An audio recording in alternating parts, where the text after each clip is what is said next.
আমার বোনরা শুনছে তো, বিবাহিত ভাইরা শুনছেন তো, তোমরা অবিবাহিতরা শুনছো তো।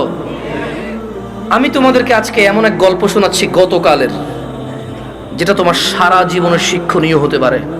আর আজকের দিনে আমি বিলিভ করি, যদি আমি এরপর আর একটা বক্তব্য না দিই, একটা হাদিস, একটা আয়াত না বলে, যদি ওয়াখির দাওয়ানা আলহামদুলিল্লাহি রাব্বিল আলামিন বলে চলে যাই, আমার এখানে আসা সার্থক। যদি তোমরা বুঝতে পারো আমার কথা, তোমরা মনোযোগ দিয়ে শোনো।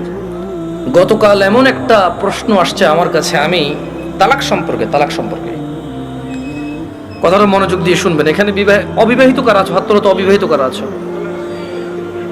ঠিক আছে। আরে হাসার কি, যে এই বাঙালি যেটাই কই এটা হাসে, কি দুনিয়াটা কৌতুক বানাবে। অবিবাহিত কে আছে, এটা কি হাসার কিছু হয়ে গেল? কি মানে বুঝলাম না জিনিসটা, এটাও হাসার কিছু?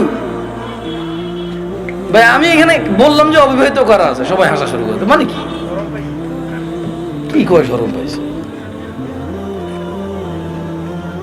আপনাকে বলছে ওরা শরম পাইছে? কে বলছে? জবাব দিয়েছেন কি এখানে? আপনার তো জবাব তো ঠিক হয় না ওদের পক্ষ থেকে। ওরা তো বলে না ওরা শরম পাইছে, ওদের কাছে মনে হয়েছে হুজুর এখন কৌতুক করবে। বিবাহিত যারা আছো হাত তোলো তো, মাশাআল্লাহ, তোমাকে বসেন। তো আমি তেমন কখনো ব্যক্তিগত বিষয়ে তেমন বলি না মাহফিলে, এটা আপনারা অনেকে হয়তো জানেন যারা আমাকে চেনেন।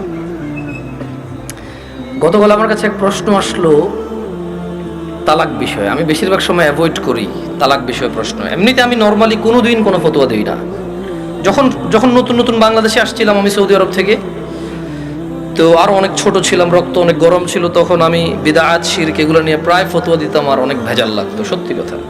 আল্লাহ আমাকে আশ্রয় দিয়েছে। পরে আমার উস্তাদরা, বড়রা যারা আছে, তারা আমাকে বললো যে জামশেদ তুমি ফতোয়া দিও না, কোরআন সুন্নাহ থেকে মানুষকে তুমি আহ্বান করো, ভালোর দিকে ডাকো, মন্দর দিকে নিষেধ করো। আল্লাহ তোমাকে যতটুকু তৌফিক দিয়েছে। ফতোয়া অনেক বিস্তর বিষয়, অনেক সিচুয়েশনের উপরে ফতোয়া চেঞ্জ হয়। দেখা যায় একই বিষয়, মানে সাবজেক্ট এক, পরিস্থিতিতে দুই রকম অ্যান্সার হয়।